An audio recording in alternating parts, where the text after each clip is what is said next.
Hello everybody, welcome to Talk About Houses. I'm Todd. I'm Juana. Today we're going to talk about the stimulus bill, specifically with how it affects landlords and tenants. Yes. Okay, so we wrote everything down so we wouldn't forget anything. Right. So I'll start off with some general stuff. For now, the bill that was passed, we're still waiting for the president to sign or Congress to amend, has a $600 payment going out to everybody basically that makes under $100,000. There's some caveats to that you may or may not qualify for.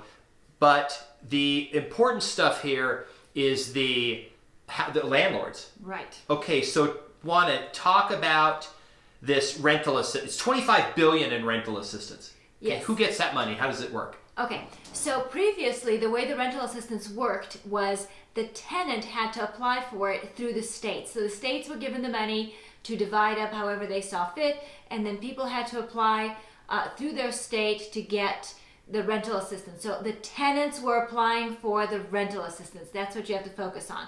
Now with the new stimulus bill, it's $25 billion, and what's different is that the landlords can apply for the rental assistance on behalf of the tenants. This is huge because that was one of the main complaints that landlords had, was that the money was available for the tenants to pay the landlord, but the tenants were not applying for it, so the landlords weren't getting any money.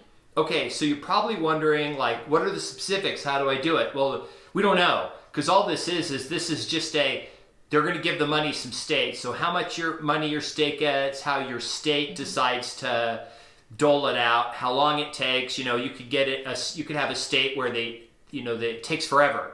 Or they have a cumbersome process, or they have all these really ridiculous hoops you have to jump through to get the money. And then it also though includes rent. It includes utilities. Right. So if you're a tenant, you say, hey, look, I haven't made the gas payment, water payment, they'd probably cut you off. But if they didn't and you have to pay back payments, you can apply for that money too. Right. So in Nevada, they did not cut you off. Okay. So in Nevada, nobody cut you off. Your power, your gas, your water, those are still on, and you're just accruing it.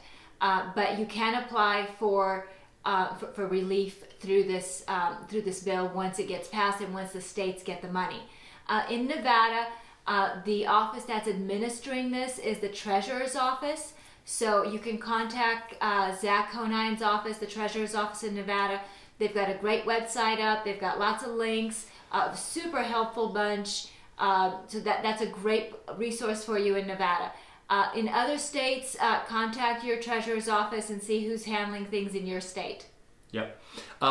Something else that happened that helps tenants is they extended the federal moratorium on evictions a month. It ends December, but now it's supposed to end of January.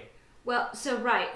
So depending on what state you're in, again, the governors may have extended that further. So in Nevada, our moratorium has been extended to the end of March. Yep. So this is different. So remember, it's whichever one benefits you more, right? So whichever one's more restrictive. Yeah. So in this case, if you're living in Nevada, the moratorium goes all the way out to March. However, these moratoriums against evictions primarily pertain to evictions due to non-payment of rent. You can still be evicted for other reasons, such as nuisance, such as illegal activity, if you're a holdover tenant. So there's a whole bunch of reasons why you can still be evicted. So please make sure that you're checking with your state. You're seeking legal advice, because every state, and particularly every situation in every state, is different. In some states, the local constable may not know this, right? He may just say, well, this is how we're doing it. We're just evicting people. So you didn't pay your rent, you're being evicted. And, but there was an extension, blah, blah, blah. Well, you go to the court or whatever. Right. So it makes it hard. So there's no guarantee. So and things like this are not always applied evenly to everybody. So that's something else. Another cool thing is that mortgage debt forgiveness has been extended 5 more years. Now, what that was is you were a principal. You owned the house and you got foreclosed and you had mortgage debt and you had to you got a 1099 on the debt that you owed, like income. And then there was this provision in the tax law that said, well, if it's your primary residence, you can strike it off your taxes. You don't have to pay it. So what this does, extends that for 5 more years. So now, if you're a homeowner, you're living in the residence, you get the thing. Talk to your tax accountant though, because there's specifics. If you, depending on if you like bought it but then you moved out and rented it, it may not apply. So always talk to your tax person when if you get it, that 1099 that says you were owe rent, that you earned income that you didn't earn, kind of a thing. And then the last thing is the low income housing tax credit has been expanded. It probably doesn't affect most people unless you're a builder. That's for if you build something that low income people, that you say is going to be for low income people, you get a tax credit. So if you're a builder in a city and you say, hey, we're going to build this housing thing, but it's going to be for low income people, the government will give you a tax credit to build it. But you can't apply for it and then go build luxury condos somewhere. So it's a big bill. There are lots of things in there. Certainly we have not read the bill.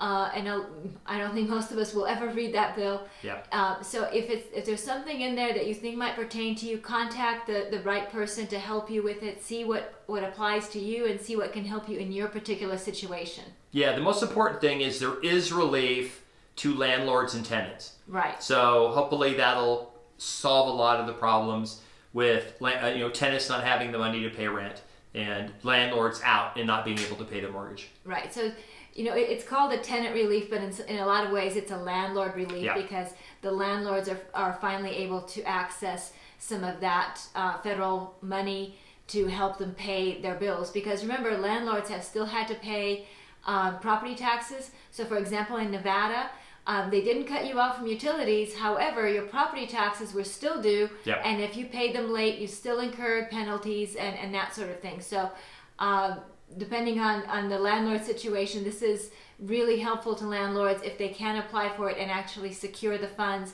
to help them get caught up with property taxes and other bills that they need to pay in order to maintain their property. Subscribe to the channel. If there are updates to this, more specifics, especially here in Nevada, we'll do another video, and that way you'll get a notification that, hey, there's an update to this stimulus package or the tenant relief part of it. If you thought the video was useful, share it with other people. That's our video for today, and thanks for watching.